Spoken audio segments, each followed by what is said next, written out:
পার্থপ্রতিম রায়কে জোড়া ফুলে ভোট দেওয়ার জন্য আমরা টাকাগাছ রাজারহাট খাগড়াবাড়ি অঞ্চলের মানুষের কাছে আহ্বান করছি যে হাজার হাজার মানুষের আজকের এই মহামিছিল কোচবিহার উত্তর বিধানসভা কেন্দ্রে আজকের এই মহামিছিলে যারা সমবেত হয়েছেন আমাদের দলের আমাদের মধ্যে উপস্থিত হয়েছেন কোচবিহার জেলা তৃণমূল কংগ্রেসের সভাপতি মাননীয় অভিজিৎ দেবভৌমিক, এছাড়াও কোচবিহার জেলা তৃণমূল কংগ্রেস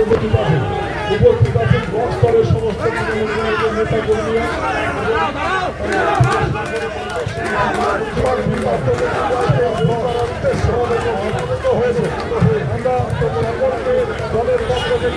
তৃণমূল কংগ্রেসের পক্ষ থেকে আজকের এই ঐতিহাসিক বর্ণাঢ্য মিছিল কোচবিহার উত্তর বিধানসভা কেন্দ্র থেকে রাজারহাট থেকে খাগড়াবাড়ি পর্যন্ত এই ঐতিহাসিক মহামিছিলে আপনারা এতটুকুই আপনাদের কাছে আহ্বান নিয়ে এসেছি জেলা তৃণমূল কংগ্রেসের সভাপতি হিসেবে।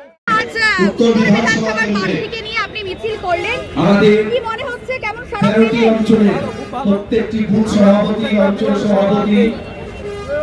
দলের কোর কমিটির কনভেনর সহ সকল সদস্য, সংগঠিত হবে ব্লক সভাপতি, শুভঙ্কর জেলা পরিষদের 3 সদস্য পরিবারবর্গ, মহিলা সভাপতি শিখা দাস বলতে পারি এবং কৃষ্ণের মুলাইস, পঞ্চায়েত সমিতির সভাপতি গায়ত্রী আগামী 14 মে ফল ঘোষণায় আপনারা দেখতে পারবেন এই বিধানসভা কেন্দ্রে বিজেপি শহীদ হয়ে গেছে। আমাদের সকলের প্রিয় প্রার্থী পার্থপ্রতিম রায়কে জোড়াফুল চিহ্নে ভোট দিয়ে জয়যুক্ত করুন। কোচবিহার উত্তর বিধানসভা কেন্দ্রে মাননীয় মুখ্যমন্ত্রী শ্রীমতী মমতা বন্দ্যোপাধ্যায়ের মনোনীত প্রার্থী পার্থপ্রতিম রায়কে জোড়াফুল চিহ্নে ভোট দিয়ে জয়যুক্ত করুন।